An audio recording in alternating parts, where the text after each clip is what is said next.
오늘의 이 말씀을 가지고 하나님의 용서라는 제목으로 은혜를 나누고자 합니다. 지난주에는 하나님의 분노였었는데 이번에는 용서라는 제목으로, 용서라는 제목은 들어만 봐도 좋죠.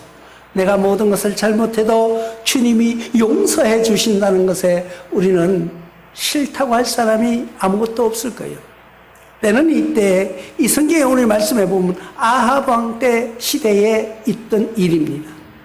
아합 왕 때에 예수 믿는 사람, 그러니까 선지자들을 다 죽였어요.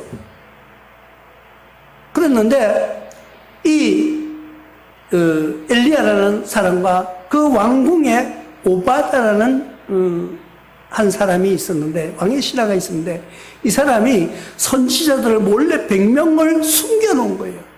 그래가지고 50명씩 따로따로 나누어서 숨겨놓고 자기가 먹을 것을 다 이렇게 공급해 주던 그런 시기가 있었던 것을 우리는 성경을 통해 알 수 있습니다. 근데 엘리야는요, 거기에 속한 사람이 아니고 쫓겨서 다니는 사람이에요. 여기저기 쫓겨서 다녔는데, 이 엘리야가 아합 왕에게 앞으로 당신이 죄 때문에, 당신의 잘못 때문에 이 나라에 비가 내리지 않는다고 예언을 했어요. 그런데 정말 비가 내리지 않는 거예요. 우리가 무슨 일을 하면 예언이라는 걸 하잖아요. 우리가 그런 사람들을 봅니다. 야, 앞으로 어떻게 될 거야? 이 나라가 어떻게 될 거야? 뭐 이러면서 이야기하는 모습들을 봅니다. 성경에 보면 예언하는 사람들이 많이 있었어요. 열왕기상 14장 12절에 보니까 너는 일어나 내 집으로 가라. 내 발이 성읍에 들어갈 때 그 아이가 죽을지라. 아이가 죽는다는 것을 예언해 주는 사람이 있었습니다. 설마 하고 갔는데 정말 아이가 죽어 있었다. 우리는 그런 말씀을 보면은 가슴이 서늘해질 때가 있어요. 근데 요즘 이런 신앙의 연약함 아니면은 신앙의 확고한 믿음을 가지고 있는 사람들을 통하여서 예언을 한답시고 나와서 거짓말하는 사람들이 얼마나 많은지 압니까? 예언 은사가 있다고, 내가 예언해 보니까, 내가 꿈해 보니까 이러면서 많은 사람들을 유혹해내는 사람들이 있습니다. 성경에 보면은 우리가 진짜 참 예언자와 비예언자를 어떻게 구분할 수 있어요? 나와 여러분들이 정말 기도하는 사람이 이 세대에 없을까요? 있어요. 많이 있어요. 많은 사람들이 하나님께 기도하고 하나님의 은혜와 은사를 받아서 일하는 사람들이 많이 있습니다. 그런데 진짜 참 예언자인가 아닌가 우리가 구분할 줄 아는 영이 열려야 됩니다. 그 영은 어떤 영이냐? 예를 들어서 내가 권사님, 내가 기도해 드릴 테니까 권사님 나에게 돈을 한 돈 1,000만 원 갖다 주세요. 왜? 내가 지금 권사님 아들 위해서 기도하고 당신 딸 위해서 기도하고 당신 손자, 당신 가정을 위해서 기도하는데 만약에 앞으로 큰일이 일어날 거야, 죽을 거야 막 이러면서. 죽는다는 말은 맞아요. 왜? 사람은 영원히 살 수가 없기 때문에 다 죽는. 그럼 막 공포에 떨어가지고 돈 갖다 주고 기도 한번 해주세요. 그거는 다 100% 거짓말쟁이고 사기꾼입니다. 하나님은 어느 말씀 속에서도 너희가 돈을 받고 기도해 주라는 말이 없어요. 그리고 진짜 기도하는 사람은요, 그 사람한테 말도 안 해요. 말도 안 하고 기도하는 거예요. 매일 아침에, 매일 자기가 기도할 때마다 내가 사랑하는, 하나님이 사랑하시는 이 영혼을 놓고 기도하는 것. 그게 진짜 기도예요. 그런데 내가 기도하면 낫는다고, 병 낫는다고, 무슨 병이 나아요? 물론 하나님이 능력이 임할 때도 있습니다. 그게 언제요? 하나님이 필요하실 때. 지금 보십시오. 많은 교회들이 자기한테 와서 안수 받으면은, 자기가 기도하면은 병이 낫는다고 큰 소리 쳐놓고 사스가 오니까 교회 문을 닫아요? 그 사기꾼들이에요. 우리는 진짜 바로 보는 영안이 열려야 됩니다. 그 영안이 어떻게 열리느냐? 성경을 보고 하나님 말씀에 비추어 볼 때 하나님 어느 성경 몇 장 몇 절에 누군가에게 기도해주고 그 사람에게 돈 받아라 그런 말이 있으면은 맞아요. 그런데 그런 말이 없잖아요. 그러면은 사기다 이거죠. 그러면 그 사람은 참 목자가 아니라는 거예요. 우리는 그런 것을 구분할 줄 아는 여러분들이 되시기를 주님의 이름으로 부탁드립니다. 성경에 보면 예언하는 사람들이 많이 있었어요. 엘리야도 지금 아방에게 예언한 거예요. 왕이시여, 당신이 지금 하나님을 핍박하고 하나님께 대항했기 때문에 이 나라에 지금 비가 내리지 않을 거라는 것을 예언했습니다. 예언했는데 정말 비가 내리지 않는 거예요. 물의 근원을 찾아서 다니는. 그리고 이거는 뭐야? 아방이 생각할 때는 이 엘리야라는 자가 우리를 비방했고 우리를 비난했고 자기가 믿는 하나님께 그렇게 했기 때문에 이렇게 됐다고 그 사람을 잡아서 죽여야 된다고 막 찾아다니고 있는 이때예요. 그리고 오바다라는 사람은 그 하나님을 경외하던 그런 선지자 제사장들을 100명을 숨겨놓고 살아가고 있는 이때 어려운 때라는 거죠. 쉽게 얘기하면 굉장히 힘들다 이 말이에요. 예수 믿기가 기면 그때는 예수가 아니죠. 하나님이죠. 예수님이 오시기 전이니까. 하나님 믿기가 그렇게 힘들었다는 거예요. 하나님 믿는다고 하면 죽임을 당하는 그때를 우리는 지금 보고 있는 거예요. 지금도 마찬가지예요. 예수 믿는다고 하면은 뭔가 좀 이상한 사람으로 쳐다보는 그런 분위기로 지금 몰아가고 있다는 거예요. 교회라고 그러면은요, 교회라는 말이 나오면은 이상하게 쳐다보는 그런 분위기로 사회 분위기가 자꾸 바뀌어가는 거예요.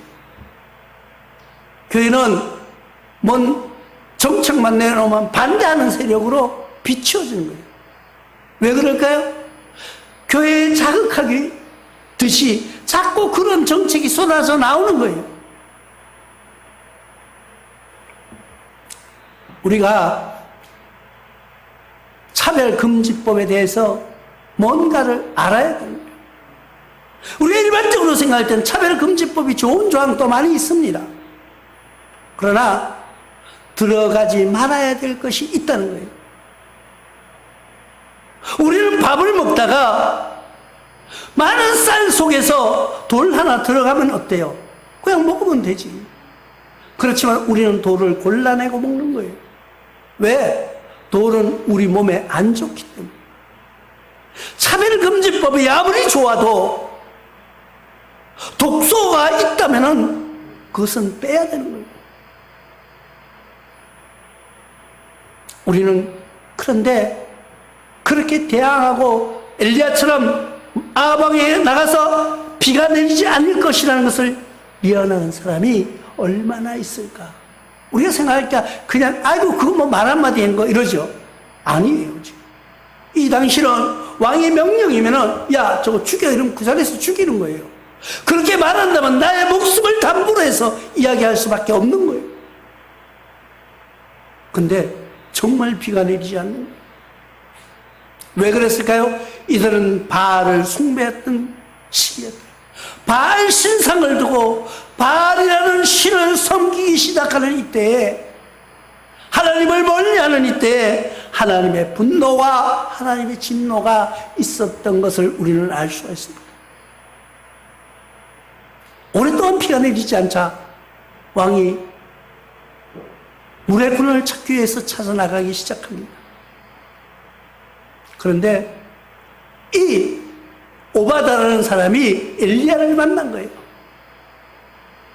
엘리야를 만나니까 이 오바다가 엘리야를 알아보고 앞에 가서 무릎을 꿇고 전하는 거예요. 아니 지금 이 선지자께서 어떻게 여기 나타나셨습니까? 당신 지금 이 다니다가 아합 만나면 죽어.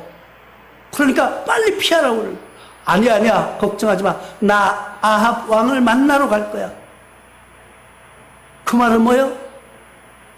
도망다니다가 지금 왕을 만나러 간다는 거예요. 만나는 걸 뭐 죽임이에요. 죽는 거예요.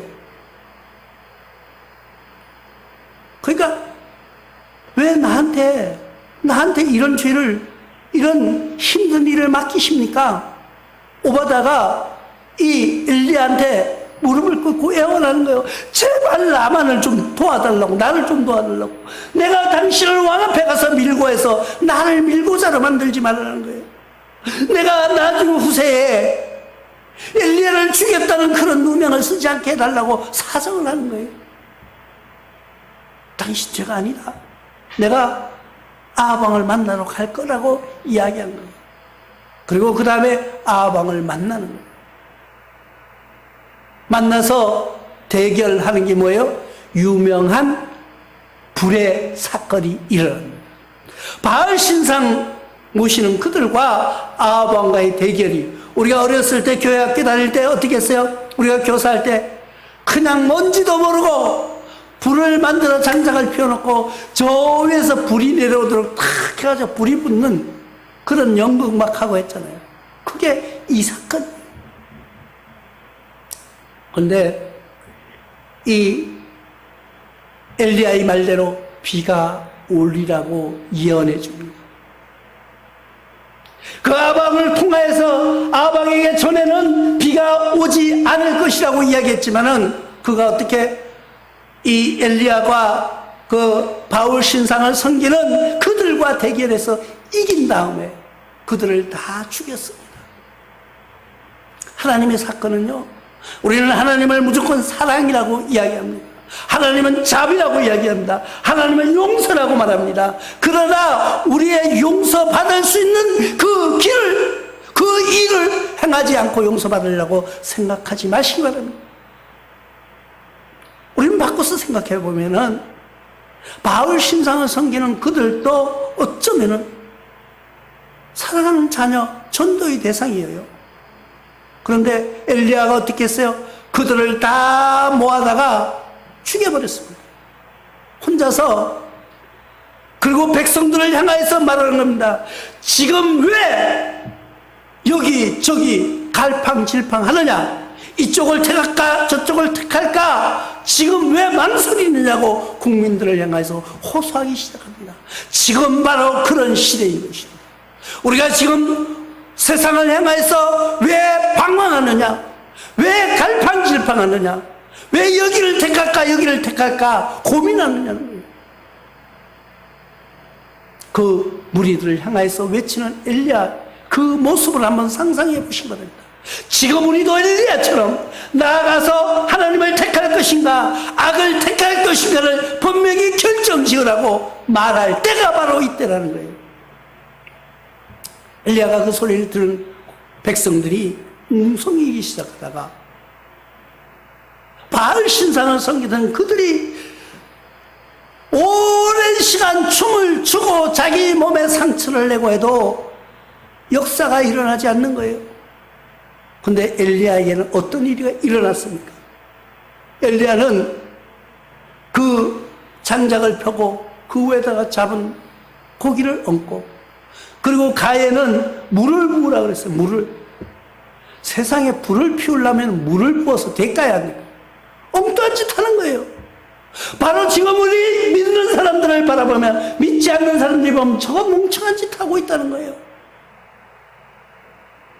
아니 지금 세상이 어렵고 힘들고 내가 현상이 어려우면은 나가서 뭔가 일을 하려고 해야지. 기도하고 있다고.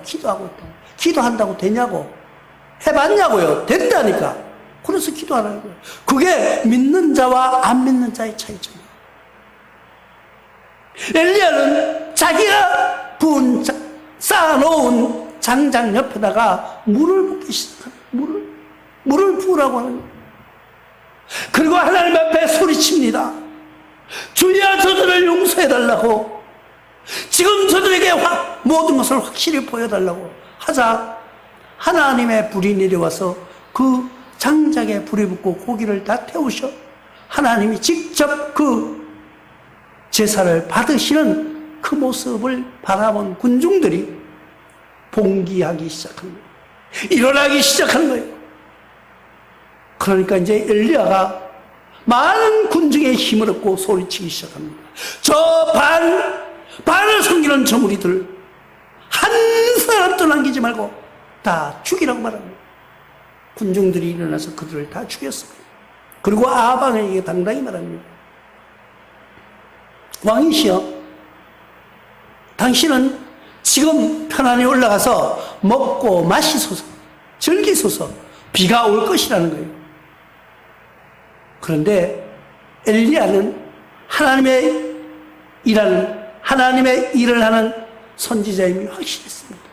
그런데도 어떻게 했어요? 그렇게 말하고 다시 엘리야는 올라가서 무릎을 꿇고 머리를 무릎 속에 박았다는 건 뭐예요? 머리를 무릎 안으로 숙여 넣었다는 말은 뭐예요? 그냥 납작 엎드렸다는 거예요.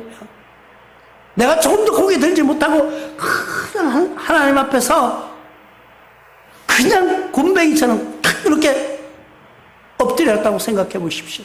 그건 뭐예요? 상대의 나는 조금도 의심하지 않고 조금도 대항할 능력이 없고 그냥 시키는 대로 처음만 기다리겠나이다 하고 하는 게 이 모습이에요. 무릎을 꿇고 그 무릎 사이에 머리를 대고 하나님께 간구하기 시작했습니다. 하나님, 내가 저 바알 우상들을 다 없앴는데 이제 비 좀 내려주세요 했겠죠. 그리고 옆에 있는 동력자들에게 말합니다. 기도하다가 나가서 저 비가 오는 거 한번 저쪽에 바다 쪽을 바라보라는 거예요. 그러니까 또 이 사람은 뛰어 올라가서 높은 데서 저 바다 쪽을 바라봅니다. 바라보는데 비가 올 기미가 안 보여요. 아주 햇빛이 찬란하고요, 쨍쨍한 날이 밝아져 있는 것입니다. 올라와서 묻습니다. 엘리야 선지자여, 비가 올 기미가 없나이다. 또 기도하다가 다시 한번 가봐라. 또 갔다 오더니까 비가 올 기미가 없나이다. 그런데 이거 한번 생각해 보시지 않았습니까? 여기 오늘 보니까 몇 번을 갔다 왔다고요? 7번을 왔다 갔다 했어요. 근데 가라고 하는 엘리야도 그렇지만 그 말없이 왔다 갔다 한 그 사람을 한번 생각해 보십시오. 만약에 내가 기도하다가 우리 권사님 집사님들을 여 위에 저 산에 올라가서 저쪽 너머에 구름이 뜨나 안 뜨나 보라고 한 번은 아마 갈 것 같아요. 한 번은 내가 여기 기도하고 있을 테니까 가라고. 한 번 갔다 오고 두 번 갔다 오면 아이씨 한 번 갔다 왔으면 됐지 뭐 하면서 거의 다 안 갈 거예요. 그런데 그 동력자들은 말없이 가는 거예요. 그것이 뭐예요? 순종이라는 거예요.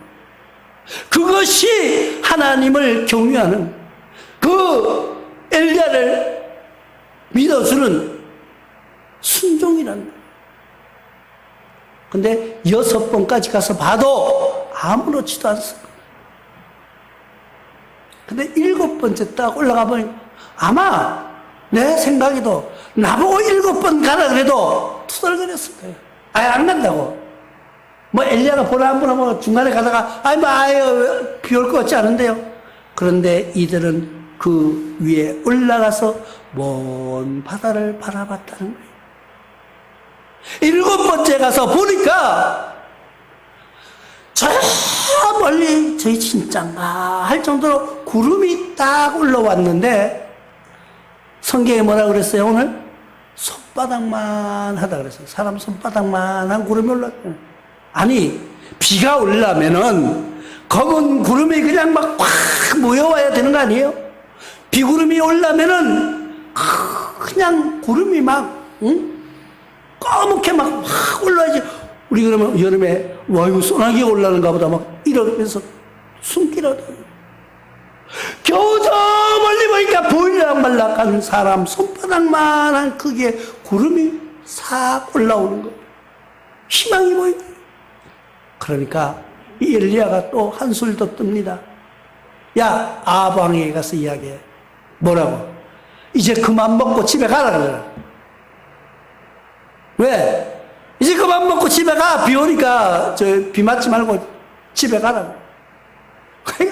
이 심부름하는 사람도 정말 웃길 거예요. 교회에서 그런다 그러면 우리 목사님 좀 이상한 사람이야. 왜 저러는지 모르겠어요. 그런데 그들은 말없이 그 일을 수행했다.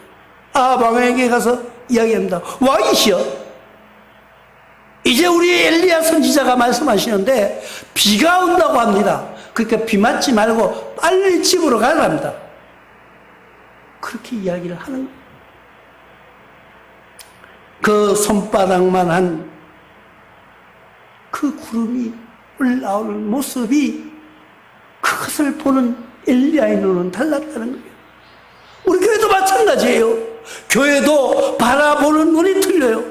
어떤 사람은 교회의 웅장한 모습을 바라봅니다. 또 어떤 사람은 교인들이 얼마나 재력이 있는가, 인기 있는 사람이 있는가를 봅니다. 또 어떤 사람은 숫자를 바라봅니다. 그런데 어떤 사람이 보는 눈은요, 그 교인들의 행동을 보는 사람이 있다는 거예요. 뭔가가 조금만 변화되는 모습을 바라보는 거예요. 그것을 알아내는 것이 지혜예요. 우리가 교회가 맨날 사람이 몇 명 모였다가는 또 뭐 이런 이유 저런 이유로 또 가고 오고, 그럼 가고 오고 그러는데 신경 쓰지 말아요. 왜? 그것이 변화예요. 변화가 일어나면서 이제는 우리 교회가 뭔가 잘 달라지는 듯한 모습을 저는 보고 있습니다. 손바닥만한 구름이 떠오르는 그 모습을 제 눈에는 보이더라고요. 여러분들은 안 보여도. 그게 뭐예요?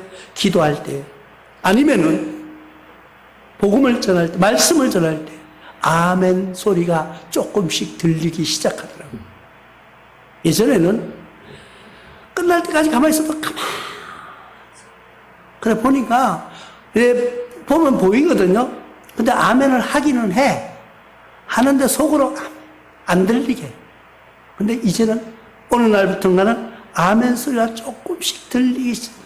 그게 뭐예요? 저 멀리서 험한 바다 끝에서 올라오는 구름, 손바닥만한 구름이 보이기 시작합니다. 그 손바닥만한 구름을 본 엘리야처럼 우리에게도 그러한 일들이 일어나고 있는 것이 여러분 눈에 보이시기를 주님의 이름으로 축원합니다. 그럼 왜 7번 하라 그러냐 이거죠. 7번은요 완전한 숫자예요. 아이고 하나님 그걸 한 3번만 왔다 갔다 하게 하지 그 7번씩 왔다 하게 합니까? 7이라는 수는 하나님의 숫자라는 것을 여러분들이 아시기 바랍니다. 여러분들이 무슨 일을 할 때 7번을 까지 하라는 거예요. 한 3번 하다 그만두지 말고, 뭐 한 3번 하다가 아이고 안 되는 거야 이러면서 때려치지 말고 7번까지. 하나님은 우리에게 뭐라고 말씀하십니까? 예수님을 통해서 예수님이 제자들 예수님에게 묻습니다. 내가 용서해 주면 얼마나 해주면 되겠습니까? 7번만 하면 되죠? 왜? 7번까지 용서한다는 게 쉽진 않아요. 사람이 한 번 친한 사람도 나에게 한 번은 실수할 수 있어요. 2번까지는 봐줘. 3번, 이놈이 3번 이러면서 그때부터는 분노하기 시작하는 거예요. 7번까지 간다는 거예요. 여러분 7번까지 아무리 친한 사람도 나에게 7번 잘못하면 그 사람하고 친구 안 합니다. 예수님에게 묻습니다. 7번 하면 되겠습니까? 7번 많이 하는 거예요. 7번까지 우리는 용서하지 못해요. 근데 예수님은 뭐라고 말씀하시나요? 7번씩 70번씩 7번이라도 하라는 거예요. 70번을 하라고요? 70번씩 7번 하라고요?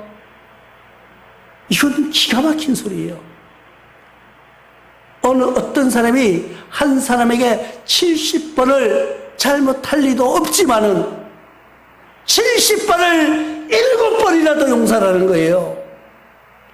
하나님의 숫자라는 거예요. 완전한 숫자. 7이라는 숫자가. 그래서 우리는 내가 힘들더라도 남을 용서할 때 용서해 주는 거예요. 어떻게? 한없이 끝없이 해주는 거예요. 우리는 엘리야가 비를 기다리는 사환에게 말했던 7번 갔다 오라는 말이 그 말이에요. 또 완전함을 나타내는 핏부림의 역사, 또 나아만이 요단강에 가서 7번 목욕했던 역사, 나아만 장군이 있습니다. 이 사람이요, 나병이 걸린 거예요. 그런데 어디에 가서 소문을 듣니까 유명한 사람이 있다는 거예요. 장군이니까. 자기가 아주 권력이 있으니까. 그때 그 멀리 찾아간 거예요. 떡 찾아갔더니까, 이 유명하다는 이 사람이 나와보지도 안 하고, 자기는 장군이니까 가면은, 나와서, 아이고, 장군님 오셨습니까? 하고 자기 앞에 들어오십시오. 차를 뭘 드릴까요? 하고 할 줄 알았는데, 나와보지도 않는 거예요. 그리고 자기 종을 보내가지고, 나만 장군이요, 오늘하고 고생은 했는데, 할 건 없고 저 요단강에 가서 7번 그냥 씻으시오. 끝! 그게 끝이에요. 나만 장군이 화가 났습니다. 나를 무시해? 나를? 이러면서 화가 나가지고 가만두지 않겠다고 분을 내고 돌아가려는데 그 밑에 있던 종이, 장군, 기왕 그거 미쳐봐야 본전 아닙니까? 야, 웃기지 마. 우리나라에 가면은, 내가 사는 곳에 가면은 저 요단강보다 더 좋은 강은 있고 더 깨끗한 물이 있는데 내가 거기 가서 씻으면 되지. 저 강, 더러운 강에 저기다 씻으란 말이야. 그 분을 참지 못하고 돌아가는 그 나만 장군을 향하여서 왜 7번 씻으라고 했을까요? 7이라는 숫자는 완전 숫자이기 때문에, 하나님의 숫자이기 때문에. 그런데 그 종이 이야기합니다. 왕이시여, 그냥 가서 한번 씻어보시죠. 열왕기하 5장 10절에 그렇게 말합니다. 엘리사가 사자들을 그에게 보내 이르되 너는 가 요단 강가의 몸을 7번 씻으라. 내 살이 회복되어 깨끗하리라. 그러니까 그 말을 엘리사가 자기가 나와서 한 것도 아니고 자기 사환, 그 밑에 신부로만 애를 시켜서 이야기한 거예요. 그러니까 나만 장군이 화가 날 만도 안 되나. 그런데 또 나만 장군 밑에 있는 그 신하가 또 똑똑한 거예요. 그래서 모든 사람들은, 모든 훌륭한 사람들은 보면은요, 그 사람이 잘하는 것이 아니라 그 밑에 사람이 잘 받쳐주는 거예요. 교회도 마찬가지예요. 교회도 목사가 혼자 잘 되는 게 아니에요. 밑에 기도하는 사람, 협조하는 사람, 협력해서 목사님을 위해서 기도하는 그런 무리가 있다는 거예요. 나만 장군에게 그 종이 이야기를, 장군, 기왕 했는 거 속는 셈 치고 한번 해봅시다. 그러면서 달래는 거예요. 왕이 그 사람 말을 들어보니까 또 그럴듯해요. 그런데 요단강에 가서 씻습니다. 한 번 들어갔다 나와도 멀쩡해요. 그까지, 그 살이 그대로 있는 거예요. 피부병이 낫질 않습니다. 여러분 생각해 보십시오. 그런 나병 환자가 요단강물에 한 번 들어갔다가 나왔다고 씻음을 완전히 깨끗해진다고요? 말도 안 되는 소리. 우리가 교회에 한 번 나왔다고 그 사람이 우리의 가족처럼 될 줄 알아요? 안 됩니다. 한 번 나왔다가 이게 안 되네 화내고, 그래도 한 번 더 가보죠. 또 들어갔어요. 6번 가도 병이 안 난. 그런데 사람은 또 오기라는 게 있어요. 기왕 이까지 왔으니까 한 번 더 해보자. 옆에서 또 그렇게 부추깁니다.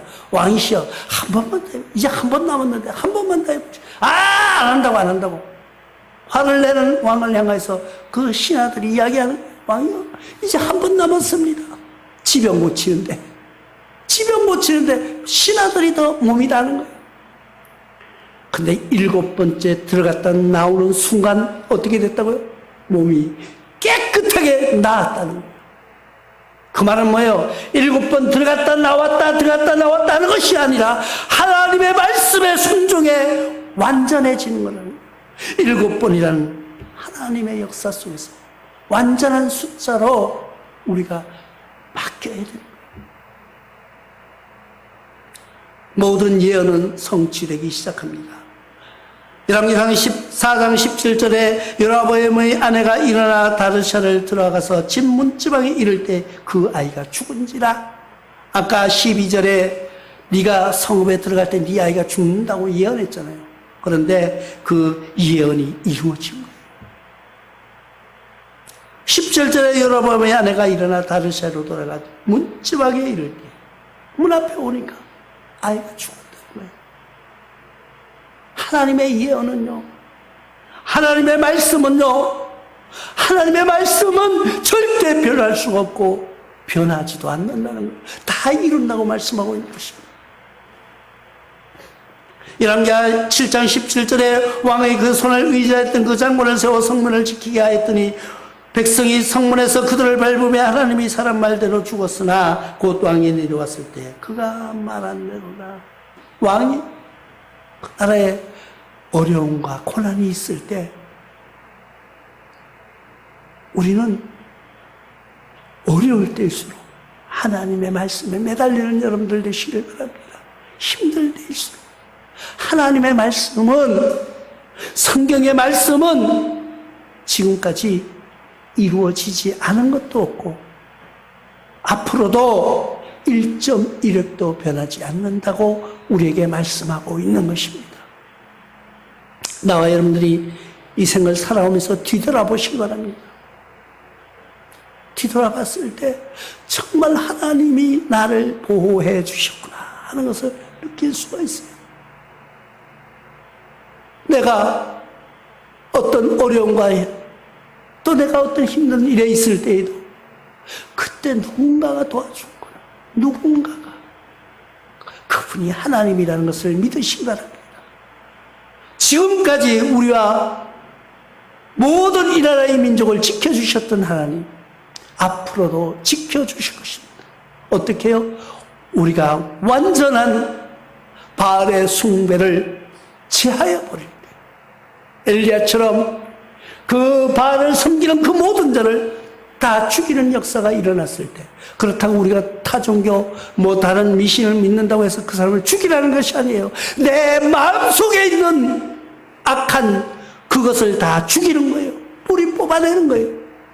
불안과 근심에 쌓이는 것이 아니라 이제는 평안과 기쁨으로 하나님을 찬양하는 여러분들 되시기를 주님의 이름으로 축원합니다. 고마우신